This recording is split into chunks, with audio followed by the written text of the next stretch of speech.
This is episode number 467 of WPwatercooler WordStressed. Hey, it's me.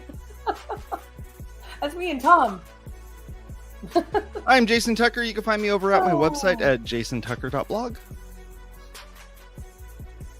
Oh, hey, I'm Say at Say Read Media on all the things. Yeah, and I'm Cosper. What's up? Present. Go over to our website and you can go and find us, find all the links where you can go find us and follow us. And you can also go and hang out in our Discord. I'm laughing because our pre-show is so depressing. I hear you. Like went into this and we're like, wow, hi, what's up, people? We're here. It's up. Take the blame for that one. It's not your fault.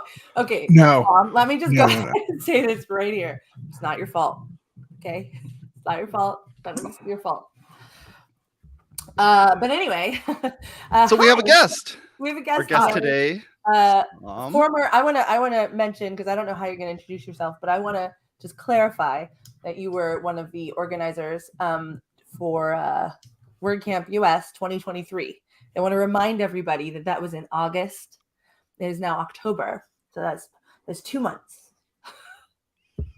Just been a lot in the last 2 months. So that's where we're coming from. The last time I saw Tom he was running around with his WordCamp gear on, being a WordCamp organizer, volunteer, demonstrating his love for WordPress. Okay. Anyway, so with that said, here's Tom Finley.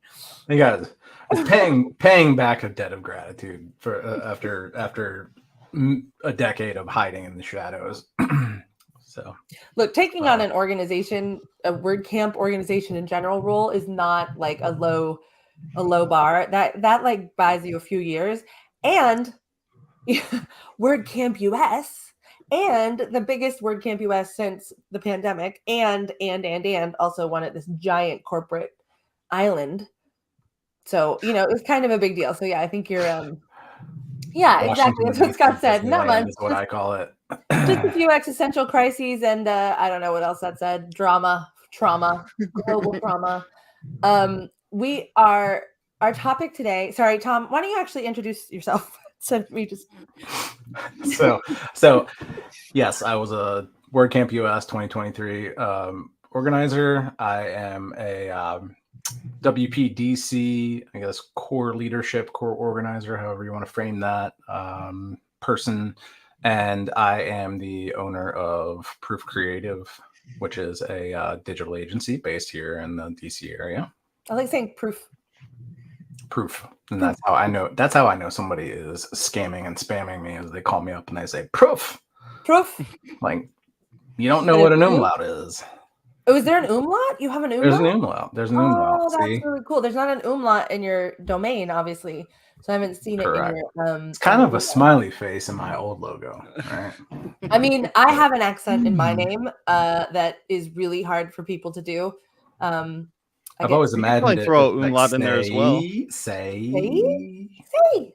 It just makes the E an A, and your umlaut makes your U an a double O. Prove. Anyway, linguistics aside, hi. Linguistics Weekly with Say. Yeah, exactly. We'll talk about word. We did say we were WordStressed, so I think you kind of did that yourself. That's fine. Yeah, this is us giving ourselves permission. Next, we're gonna be doing a Wordle. Look at us. I am so bad at those games. I don't even play. I wanted to name this episode WordPress Stressed to just like really drive the point home. But we went with WordStressed just because it's so fun. But I'm so WordPress stressed, y'all. Tell us about it. No, I've been talking about it for weeks. That's why we brought you on, Tom. That's why we had you on to talk, so you could talk about your trouble instead of mine.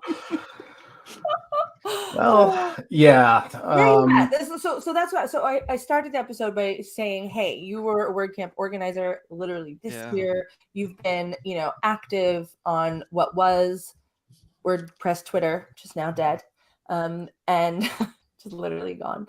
Dead to me. It is dead because it's not Twitter anymore. So literally WordPress Twitter is gone. Like WordPress X, like what are we? I refuse. Anyway, so you were, big part of WordPress, Twitter, active, obviously, as an organizer locally, whatnot. So, you are passionate. You use it in your development, I'm assuming, for your clients. So you're coming from a place of passion and, a long relationship with WordPress, right?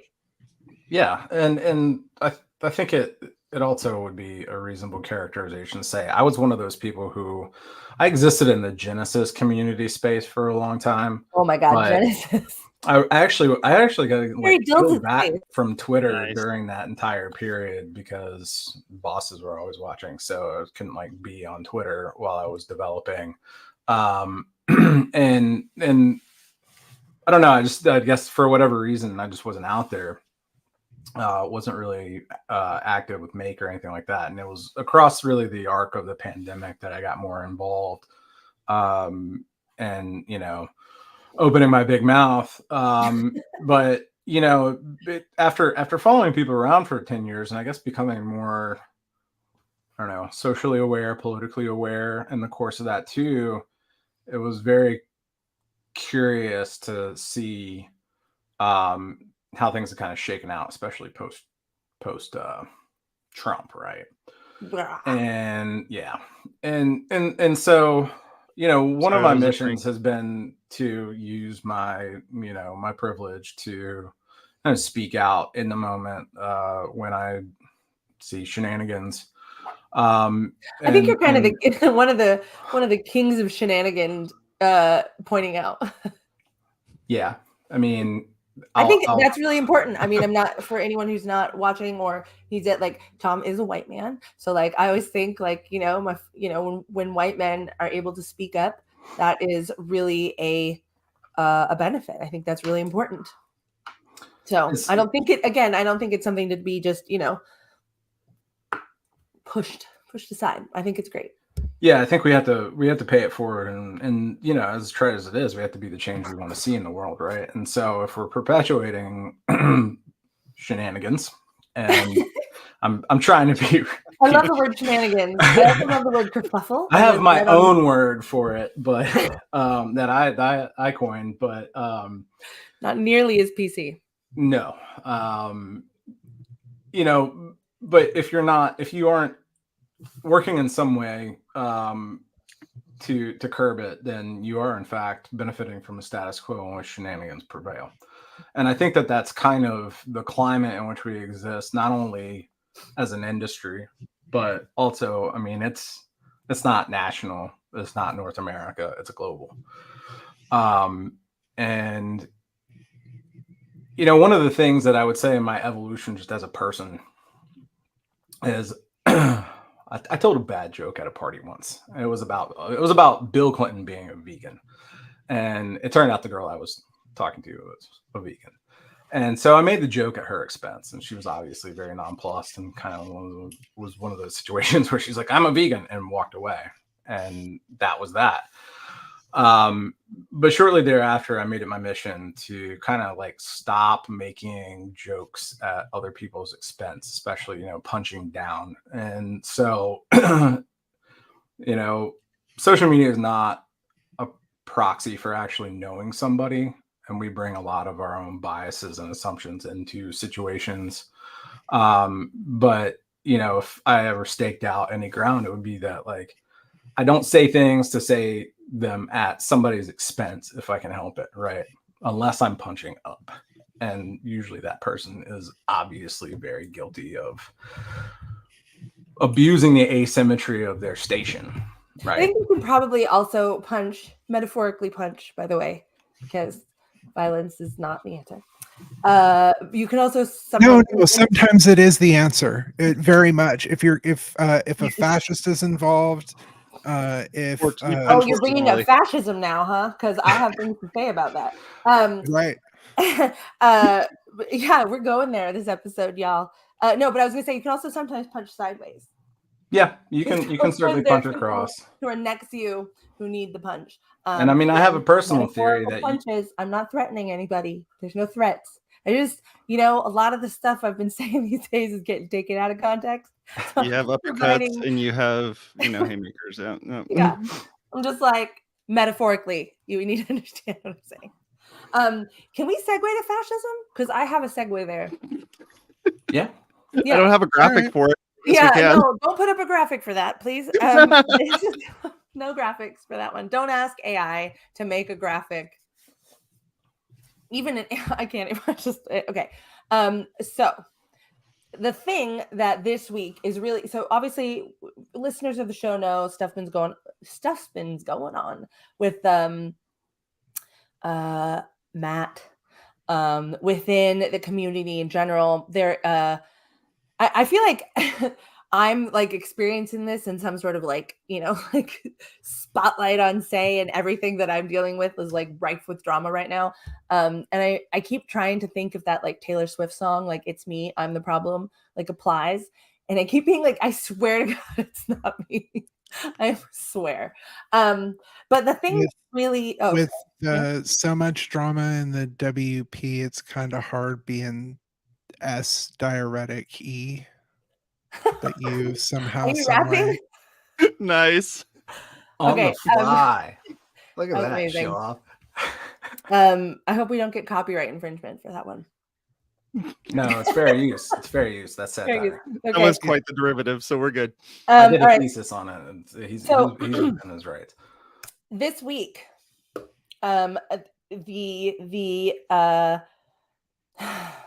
philosophy. So much for me in WordPress is about ethos, right? Is about what the mission is of open source and specifically WordPress in its effort to, to me, democratize publishing means so many things, but what it really means to me is that people have the ability to make websites or make web presences of kind of any kind on a very low tech server. So that really reduces the barrier, maybe not in terms of like, getting it spun up like it's like the super easiest thing to do or whatever, but if someone were in a you don't have to rely on a SaaS that can process your cards necessarily, right? Or like that they, maybe your country's under sanctions or something. There are ways to make, local servers happen, and there's ways to create content and exchange information via the internet that doesn't have to involve paid services necessarily, right? I mean, obviously you'd strip it way down. Yes. And I would add to that you have the ability to actually also influence the direction of that technology. Like that is technically the promise of what we're talking about here, right? That's the what's the word? Dream? Line? Selling point? I'm not sure what word to use there. That's the idea of open source and that, right? You can get involved, you can take it like, and if WordPress, disappeared tomorrow, I could still use that software. I could update that software, right? So it really empowers individuals in low tech, low service areas and of low service, like they don't even just economically, they don't have the funds for that, right? So it really allows that level of accessibility. And I don't mean accessibility in terms of like disability or reading. I mean accessibility in terms of being able to reach it and use the software, have access to it literally. So that's always what it's meant to me. And that has been championed, whatever dilemmas have come up with how the community is run or what the priorities are, that has always been there. And I have always felt that we are all working for the same idea, for the same ideal. And I have been questioning that literally since WordCamp US. And specifically since, my literal words to try to help out the community and like figure out like how we could actually move forward with empowering the community with SEO, for example, being met with like literal being shut down literally, that obviously began it. But this week it took another level, y'all. And it took another level because Mark Andreessen, is that how you say his last name? Andreessen, of Netscape fame, one of the original tech bro billionaires, who has been on boards and whatever and being paid to make money for the last 20 years essentially, put out a manifesto, a literal manifesto. It says "We believe a lot," like it's a freaking cult. Really reads like a cult document. The Techno Optimist Manifesto. I wouldn't even call it a manifesto. It's a screed. A screed? See, we are words. It's a collection of quotes from other people is pretty much what it comes down to. Is it a screed or is it a manifesto or is it just like, actual bonkers batshit crazy? Emphasis on the man. Exactly, yeah. Mika, just like that. Look, this is actually kind of terrifying, this thing. I read the whole thing and I read half of it and I thought I was almost done and I shared it with a friend of mine and then we were dialoguing about it. Yeah, no one should call anything a manifesto at any point. So we were dialoguing about it and they're like, wait, what about this part? The reason I sent it to them was because I know in Matt Mullenweg's talk at WordCamp US, in which he talked about futurism in the form of 100-year WordCamp, or no, 100-year WordPress.com, whatever that is, accounts, policies, like plans, I guess, or whatever, your 100-year plan with WordPress.com. So aside from talking about the, WordPress.com in the WordPress.org context, he mentioned a phrase during that talk that I noted that was positive sum capitalism. And I had not heard that term before. And I was like, positive sum capitalism. That's a really specific term. And I've been super busy and haven't had a chance to really get into that. But then I was reading this manifesto and I saw in the manifesto, what was it? It wasn't positive sum capitalism. It was positive sum markets is what he wrote. And I was like, oh wait, positive sum markets. I remember that. Sounds a lot like positive sum capitalism. And I started dialoguing about that. And what I didn't even realize was my friend told me, wait, you got to keep going. There's an enemies section. It's like an enemies section. I hadn't even gotten to the enemies section. So I'm like, wow, I thought I was almost done. I was not almost done. Okay. I read the rest of it. And now I've read the whole thing, for which my week has been suffering. And the enemies list not only lists trust and safety, which will be relevant later, but also lists tech ethics, sustainability, and social responsibility as enemies of the ideas of this manifesto, enemies of those who believe in this manifesto. Which is funny, we have a sustainability team on WordCamp that is, struggling a little bit to get started, but it is still, it's there. It's got some sort of mandate.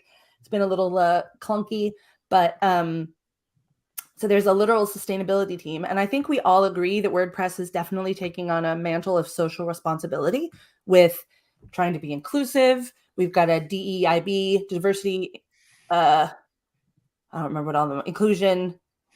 What's the E for? Why can't I remember what the E is for? Something in belonging. I can't remember what the E is for. If someone wants to tell us in the comments, that would be blanked great. Me. What? I'm looking. I knew it before you said something. I know. Everyone's like, wait, what is the E? I got nothing. Yeah, it's something. We can look it up. But we're moving towards this. We've got a sustainability team. So, equity. What? Equity. Equity. That should not be forgotten. Thank you, Jacob. Appreciate you. And equity is a huge component. It's a huge component. Absolutely. It's kind of a big deal. So just to wrap this up, Ryan Sayafesto. That's all well and good, right? And then there was a blog post Matt Mullenweg posted, wherein he called the the manifesto exciting. And he said that the only edit he would make is that he would remove trust and safety from the enemies list. So Matthew said that?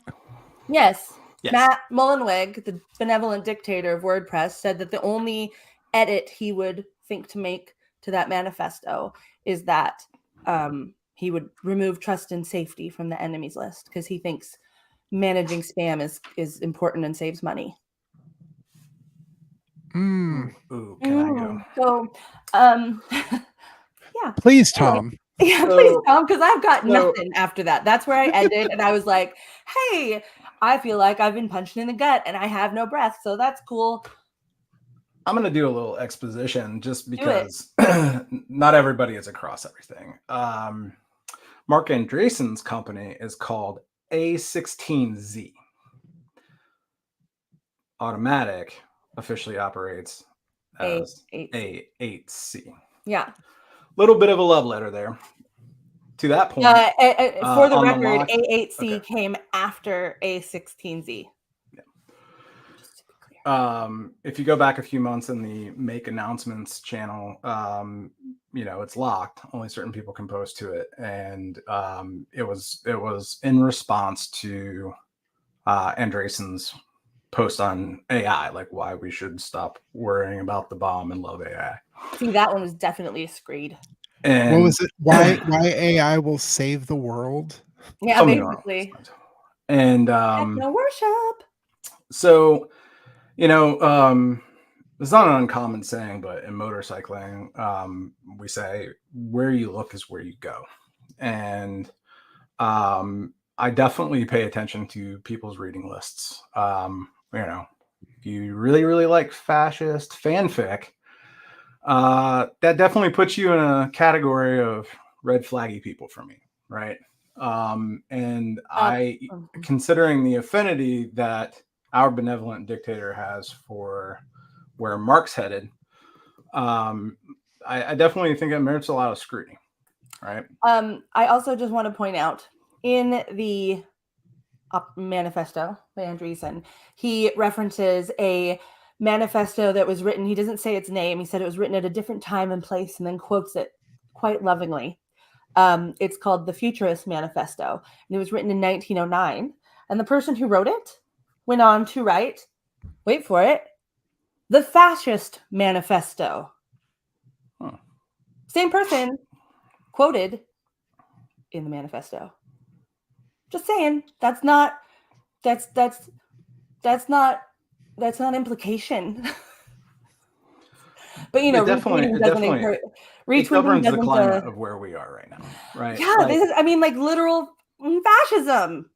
That is literally what we are talking about here. Like literally quoting and supporting a manifesto written by someone who wrote the Fascist Manifesto. I don't like. Moretti is the name being dropped in the comments. But why is it? So why is this important? Well, we did this 100 years ago. In the 20s, a plague swept the entire world. Fascism became the dominant form of government across the world, and we all know what happened after that. And there was a huge financial crash also at the core of a lot of the problems. You might recall the Great Depression. Yeah. There were a lot of people making money hand over fist, and a lot of people who got hurt, died. Yeah, a lot of people starved. died and suffered a lot. And right now we have. And then there were some wars. We have a glitzier form of that happening right now, right? We have Netflix and smartphones, but never in the past 100 years have we seen this like level of squeeze being put on people. And when you have technocrats that are out here basically name checking fascists or just like a step away from that, and essentially telling us like why we should enjoy being digital sharecroppers for them. It's exactly that is the best summary. I think we need to take a long, hard look at what we're being fed. right? Like, we need to scrutinize the shit, and I am going to say the shit out of everything that is being said by people who have paychecks that will take us centuries to get, people get paid in 1 year what some of us take 100 to 500 years to make. Yeah, and then we don't have die the same lives, before right? we We don't get have the there. same worries. No. And Or the so same I see power. that the other troubling thing, because you criticize somebody like Andreessen or Mullenweg on Twitter, and there's like one person that comes in and be like, yeah, you know what? You're totally right. And there are like 50 guys that are like, you're just a hater. Right. Yeah, and sometimes the person themselves even says that. I can't even believe that there are so many people willing to, pardon my language, dick ride people who don't even fucking know them. We're getting real this episode. Yeah, they don't even know them. And not only that, Thank you, but not Screams only do they internally. not know them, but they would not value them if they did know them. They do not have a high opinion of what the masses, right? The common people. I mean, that's essentially what we're talking about here. These people are essentially kings, right? They're kings. They have no accountability, like, to anyone. Like, No. I've been reading about Elon Musk's CEO, his new CEO, who's is a name escapes me at the moment too. It's really my strong suit. Linda Yaccarino. There you go. That's why we're all here together. Strengths. She has a very Trumpian delivery too.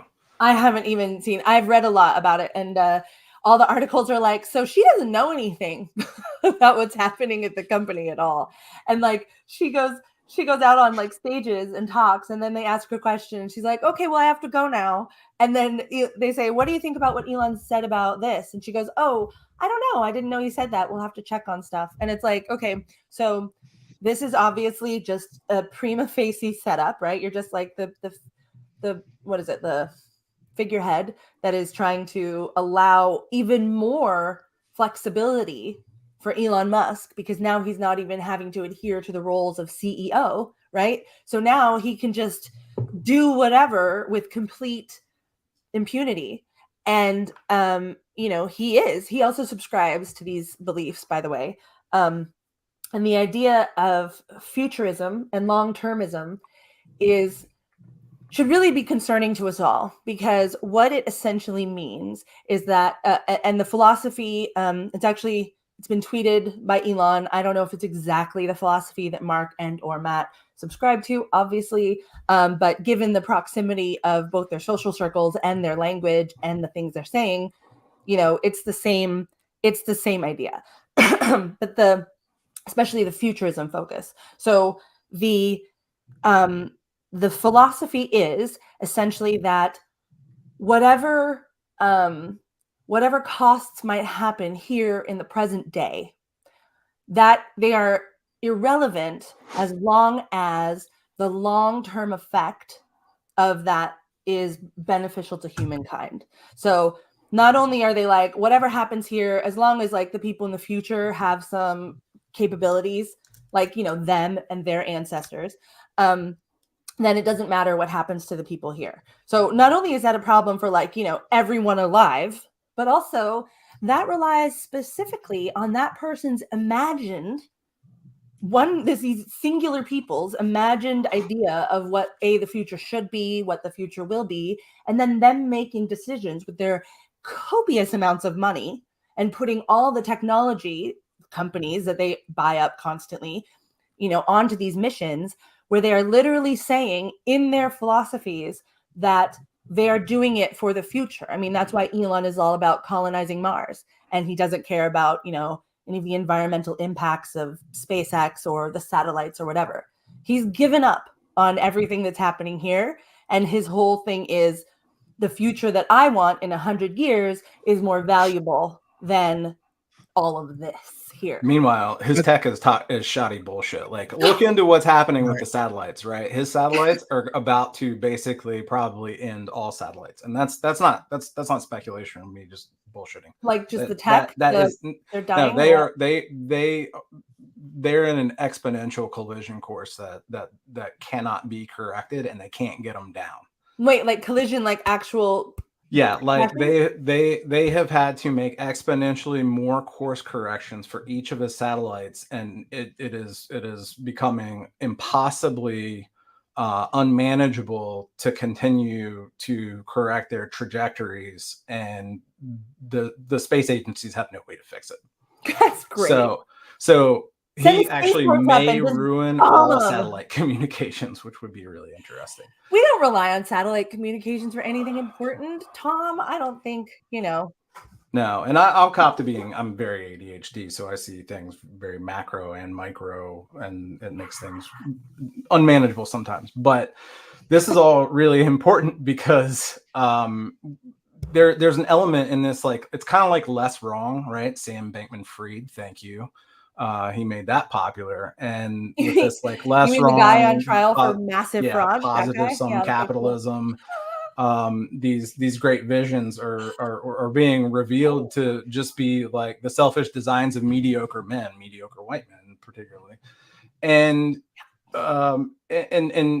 they're incorporating these elements of like stoicism, right? Like, just kind of like go along with what happens, because you can't really change it. The only people that I have heard really pumping that line are people that have it made, pretty much, right? Like, they would prefer for the rest of us to manage our emotions and get the hell out of their way so they can do their thing. But they're not very good at servicing situations like when they are rightly called out, they go on the attack, right? Hadn't noticed. And what is it? Is it DARVO is the acronym for deflect and, reverse victimize. But that's a technique the Republicans are using right now.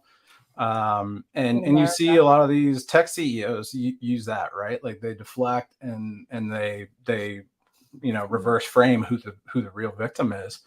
And that comes full circle back to the enemies list.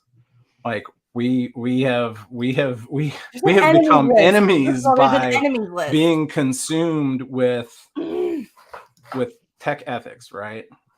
Ethics. Correct usage of DARVO, Jacob tells me. So yeah, I mean, it makes, I think, every claim spurious until otherwise verified. And I have a mistrust but verify relationship with WordPress leadership right now. Yes. I have a difficult one myself. You just distracted me. I saw that on some social media site. Yeah, some stuff with WordPress leadership. We had I forgot what I was going to say because now I got distracted about WordPress leadership. Well, and all I wrote down was DARVO. If one has a distrust with WordPress leadership, let's talk to Bernie, who is once again asking you to consider WordPress governance. I am once again asking you to consider WordPress governance. I mean, oh God, I feel with all of this on top of it, right? Like, this is why I prefaced this whole conversation with all of that stuff before, right? Like, I always felt that we had these ideals in common, that we were going for that. But I do not understand how the Techno-Optimist Manifesto, is in any way in alignment with WordPress's ethos. Like, it feels completely out of alignment. Even so far as to be like, technology saves everything and technology can fix everything, but like, it feels like in WordPress we're often like really working, like, because we're working with the code, you know what I mean? And like, so it feels very much like the people are very much a big part of that. It's not like since AI came out or ChatGPT came out in, a year ago, suddenly like WordPress development has like been made simple and we've solved all the accessibility issues and, they know how to get the font manager in, right? Like, it hasn't solved all of those problems. So it's like, okay, tech's going to solve all our problems, but like, when is it going to do that? Like, eventually, of course, because if we get to Star Trek, we're doing much better, but it's like, how do we get from here to there? And sometimes you have to have a third world war And I mean, you do, and then you have to use a nuclear missile with a dilithium crystal to get the attention of the Vulcans. So that's just that shit ain't happening. Very, very specific. Very specific. I'm a Trekkie. Okay, I am too, and that's why I enjoyed that so much. So I wanted to bring this back real quick to the enemies list, which I just like that there's I don't like, but I like to remind all of us that there is literally an enemies list. So if that doesn't sound frightening and authoritarian and fascist to you, I don't know what does. Especially since everything on that list was like me. I'm like, cool. So I'm the enemy. Awesome. How many people who give a real a real fuck about the WordPress project are on that enemies list? That's what the whole WordPress project is on the list. And I am like the one that really, obviously sustainability and social response. There's other stuff on this list that is like, what? Why would you, what? An enemy? These are ideas that are enemies. Like it's so like Orwellian, like thought control, creepy awfulness. But how can tech ethics be because just saying tech ethics does not say what the ethics are, right? You could have tech ethics that are like, Darth Vader. Maybe Darth Vader had ethics. Those were his own ethics, right? Like there's not like there's an ethic in the dark side if we're going Star Wars, right? Like he had an ethos, but not necessarily ethics. This is what I'm just saying. Like just saying tech ethics opens a conversation about what those ethics are, right? It is not even saying like sustainability is saying, we want things to be able to continue to function. Well, and you can, and then they say like you can fight a person, you can fight an army, right? But you can't fight ideas. And so when we're in that mode of deliberately framing ideas as an enemy, I think that is some interesting territory. I think it's terrifying, to be honest. And then to go a step further with it, if you're going to take exception to one, you're basically tacitly endorsing the rest of it, right? So I think where this becomes, say the only edit I would make is this. You're not tacitly endorsing the rest of it. You are cleverly perhaps not saying, I agree with this entire thing except this, but it is the same thing to say, I agree with this entire thing except this part, and to just say, I would just edit this part. Like it's the same thing. Like it's a classic operator deniability there, I suppose, but that's respectability, politics in action, right? Like to like obliquely say deniability. Yeah, like I didn't actually say that, right? And but I mean, this what comes back full circle because anyway, like if we're gonna, does it mean it's exciting? Like is bombing exciting? Like does that excite people? Does the fact that California has had its automatic weapons ban struck down, is that exciting to people? I mean, it definitely increases my blood rate. It definitely or my blood pressure rate. Like it definitely creates feelings. I don't know if I would call them excited, but my synapses are activated. So, what does exciting mean exactly? Well, yeah, we should all just be in survival mode, right? As if we already aren't. But I think when you go back to the alignment or lack thereof of the manifestos, the caping for them, and where WordPress is as like a open source project, it's not out of alignment if you're running a corporation. And I think that ultimately, like that's kind of the point that the whole SEO commentary you were trying to make. Hold on just a second. Technically, I run an S Corp. So technically, I run a corporation. So I always think it's really important to qualify that because there's a lot of small corporations, there's small businesses. So I'm not one to allow the word corporation to be a stand-in for whatever the hell evil business entity is. Well, like because then that you start people saying, well, I'm a corporate, because technically my business is an S Corp, right? So technically I run a corporation. So anyway, I just don't want to get into that split. So I think it's important not to frame it as just like that way. Just a side point. Let me get to the .com versus .org. Yeah, that's the point. That's the point, because if the emphasis is .com, then it makes sense, right?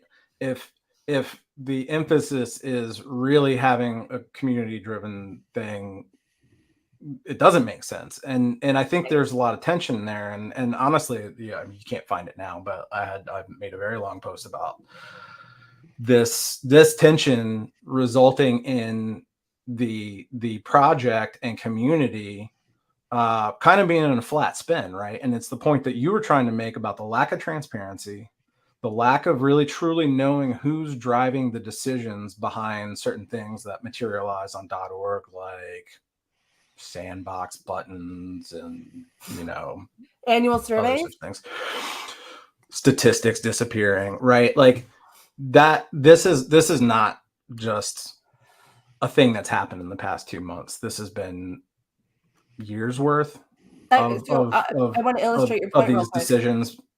Yeah, go for it. I just want to illustrate your point. So on last Tuesday, because of a tweet that I made, because now apparently I'm on the lists for being watched on Twitter, a tweet that I talked about where I said that I think I mentioned this on the show earlier, that the marketing team was not involved whatsoever with the annual survey, right? And Josepha Hayden Chomfosi came on to, said, hey, let's talk about this, not on Twitter. And I was like, great, come to our meeting. So she came, not this past Tuesday, but the week before that, and had a discussion about the annual survey, which was just oddly tense for one.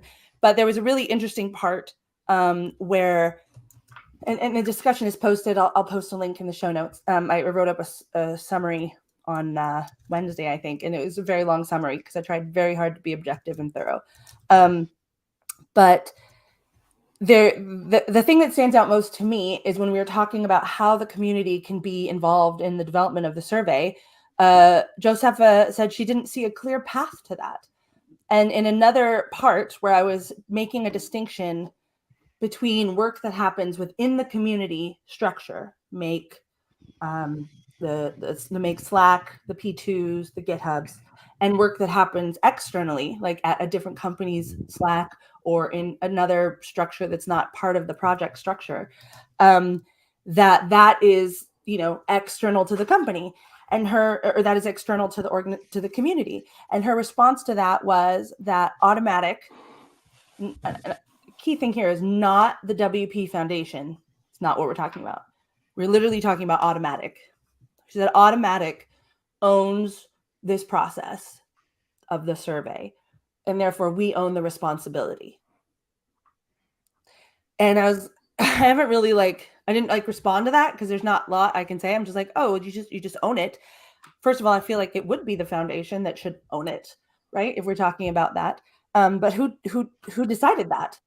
Who just decided that that's owned? So, I mean, it's really hard to get into that because that's just the baseline place that project leadership is starting from. That was not a revelation at all.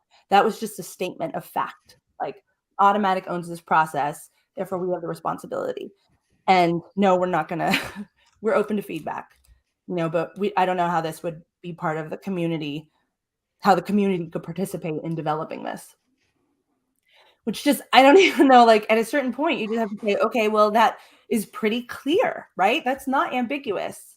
That is making it very clear that process is not going to happen in the community as far as that survey and as far as they are concerned, as far as officially showing up on WordPress.org/news or whatever it happens to be, or on the social medias. So I think I have right. I think I have a problem with how many things are being pulled back from the community when for 20 years, or at least for most of the last 20 years, the biggest strength of WordPress has been the community. That's what we all say in our selling points. Right. That's but oh. but because of I don't know, capitalism, because of whatever, we're, someone who is already rich and just wants to be richer. I don't fucking know. They, you know, things just continue to get pulled back. Control continues to be exercised in a way where where someone can pay people to work on this thing instead of the community that makes WordPress great. But not even pay them to work in the community, which Right. is a conversation that I would, that's a whole other, that's what we are saying, that is what we are purporting to have happen, right? Like there are sponsored contributors that are there full-time, part-time, whatever, that work in the community. They're part of the community. That is a, community. When you take it out of the community, that isn't sponsored contribution. That's just employment.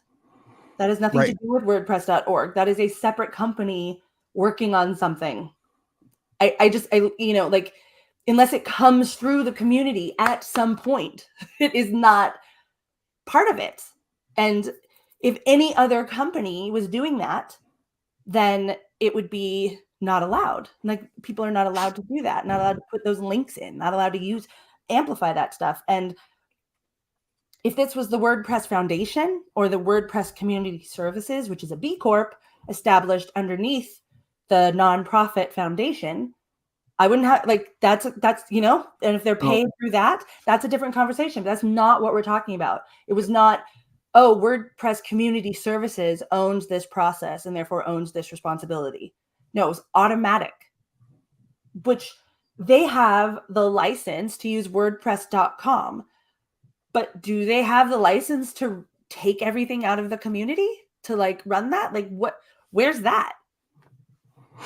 Is that part of the license? I mean, has anyone even seen the license? I don't even know what that agreement looks like. So, but I think to draw an analogy that we can all readily identify with, at least if you're based in the U.S., it's a lot less like a representative democracy and more like the Electoral College, which, if you know what the history of the Electoral College was, it's because you could not trust the decision making of the everyday man. So it's essentially an inbuilt override. And I think we need some clarification around that. Now, I don't have eyes on what the historical levels of control and or monetization from Automattic to the project.org.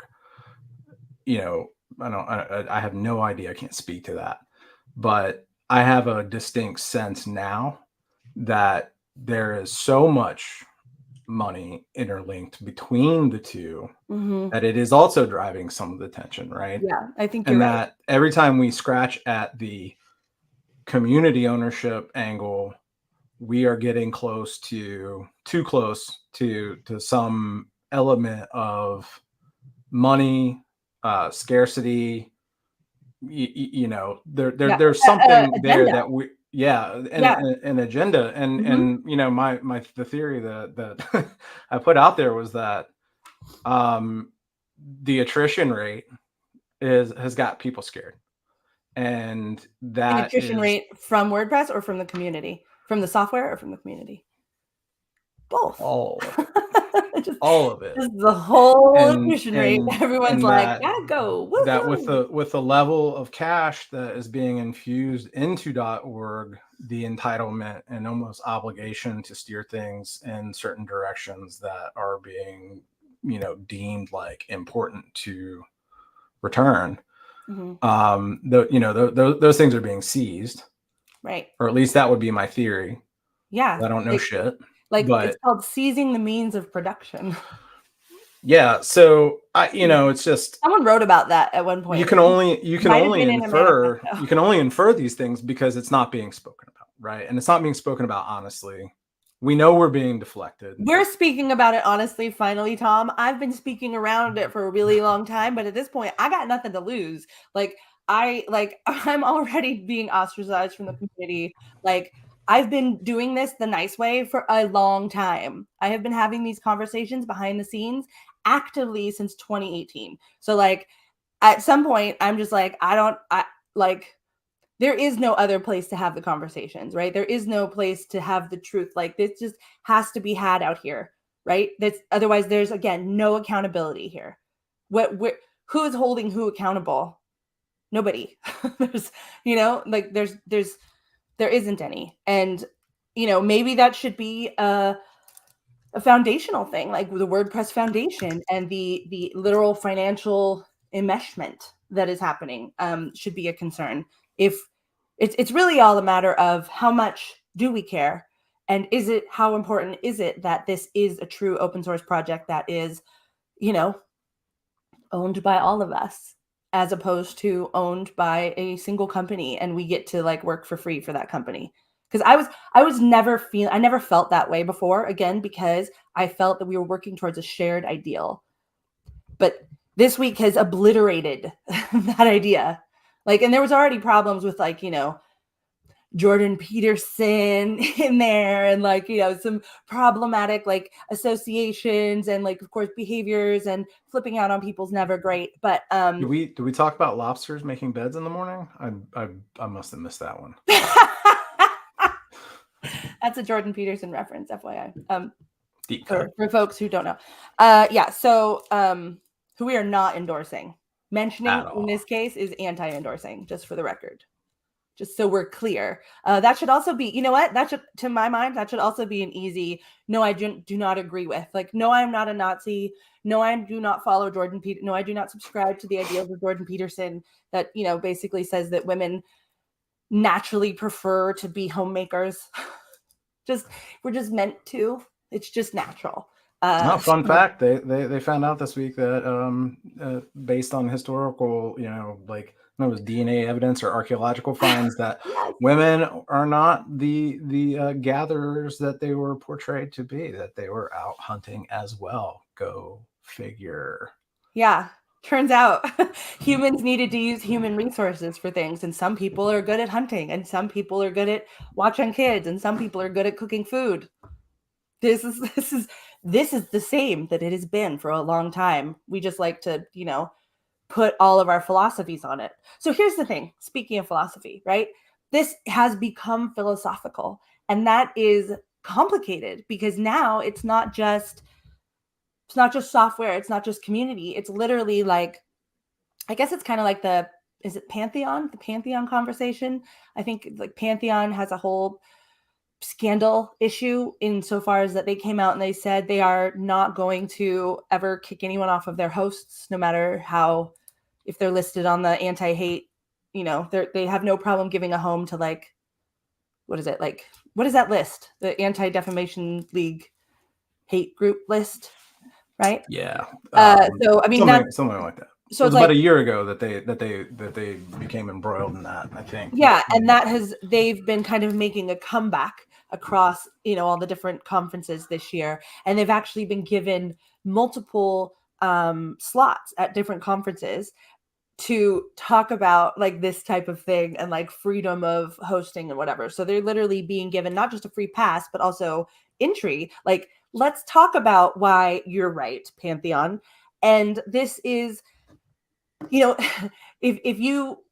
it's like you want to give your money to someone, right, who is actively okay with supporting hate groups or whatever, that's kind of a clear line, right? They're hosting it. They're saying, yes, we're going to associate this. It's like, okay, well, I will move my hosting. Like, when GoDaddy was killing the elephants, right? The CEO guy was out there killing elephants, and everyone's like, this is just not okay. Like, you got to stop, right?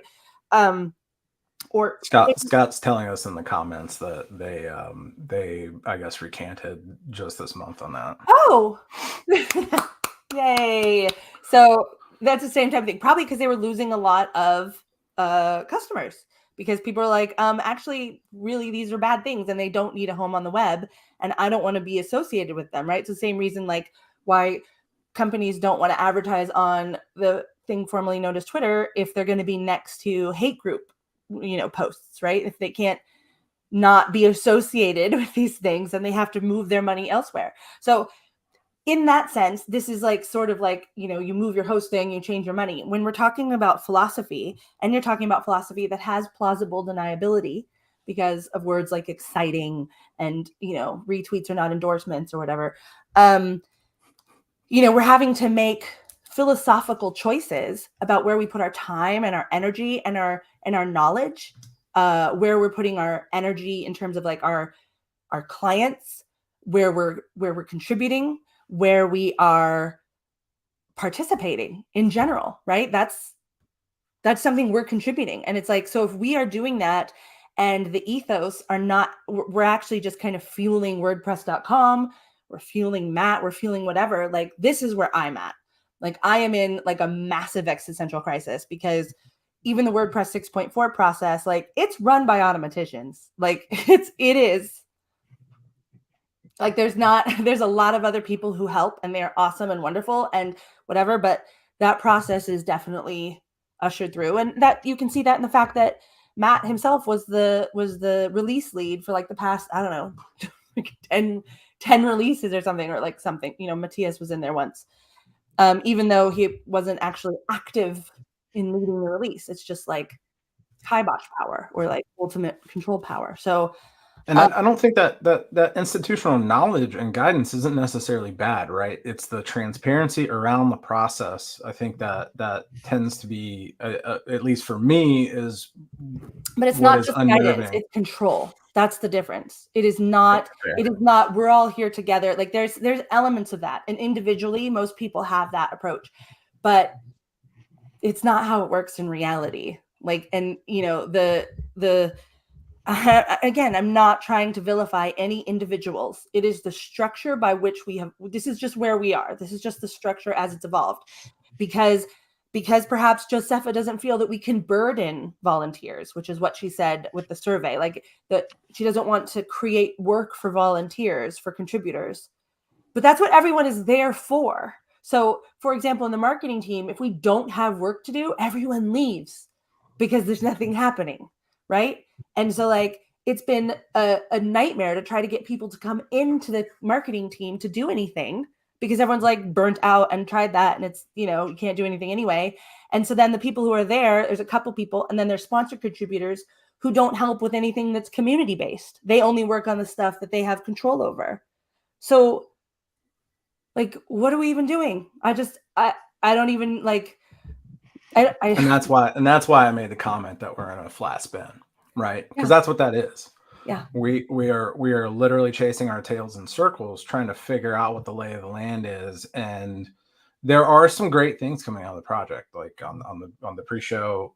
I am a booster of full site for all the frustrations. It's been a game changer for me, and I want to see that go somewhere, and see a lot of people do meaningful things with it.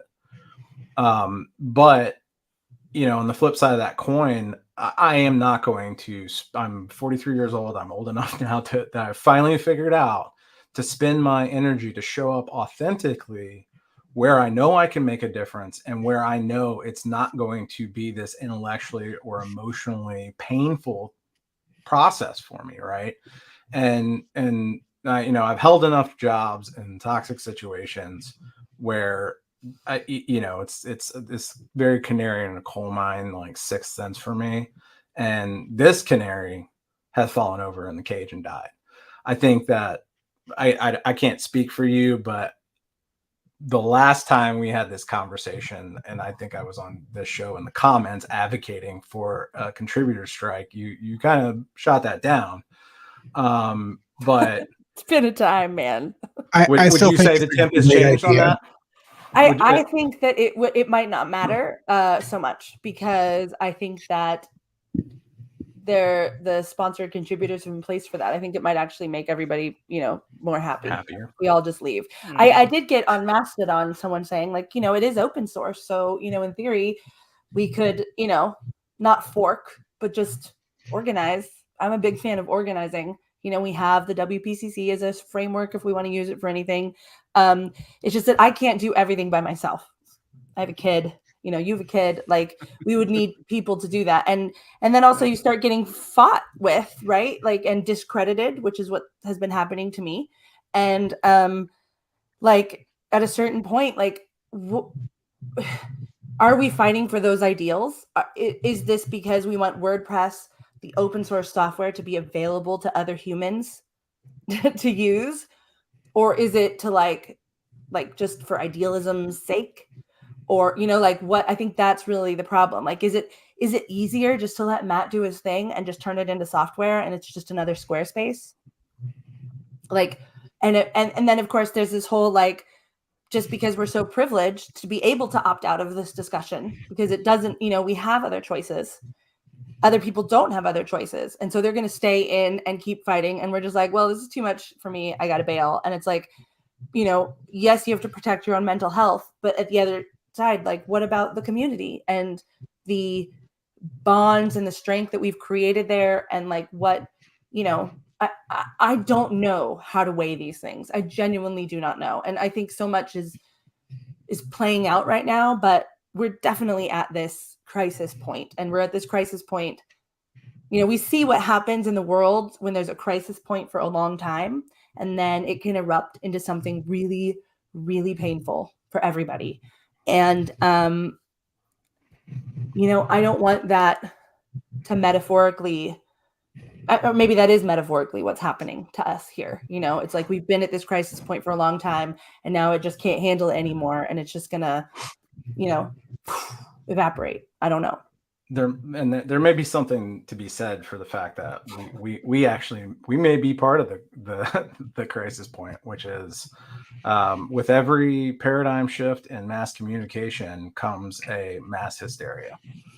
And I think that it's entirely likely that some of this is driven by our own activity. I think for me, and I will wrap this up, I swear, is that I don't even know how to wrap it up, actually. I still don't know. I really still don't know. I just know that I don't want to do the thing where you just throw good money after bad, or whatever that expression is, where you just keep going with something because it's sunk cost. That's what it's called. Like, I don't Sunk cost fallacy. Yeah. Cost fallacy. Yeah. Like, I don't want to be in that world. Like, that's at a certain point, you know, if you're in an abusive relationship or if you're in a bad situation, it's not working, you know, you gotta extricate yourself from that. But I don't know how to tell the difference between that and fighting for something that you believe in and trying to make change and, you know, rallying in that sense for the community. So if someone has an answer, please tweet at me. Don't tweet me. Just, I don't know. Yell into the feel free to go hang out with us in our Discord. That's where you can come and hang out and talk with us about this stuff. It's a safe space. We welcome you over there. Yeah. Well, and if you're not talking, just can you post? Hey, this is a good segue of wrapping up. Post a link to the Discord because I don't have it. Get in there. WPwatercooler.com/Discord. We'll have it in the notes. We'll talk to y'all later. You have a good one. And thank you for the conversation. We really appreciate it. Thank you very much. Take us home, Tucker. All righty. Here's our outro. Hey, go to our website at WPwatercooler.com/subscribe, where you can subscribe to our podcast over there. You can go and watch us live as well as after the fact on YouTube, Facebook, and LinkedIn as well. So feel free to go do that. And thank you very much for coming and hanging out with us. We'll see you over in our Discord. Talk to y'all later.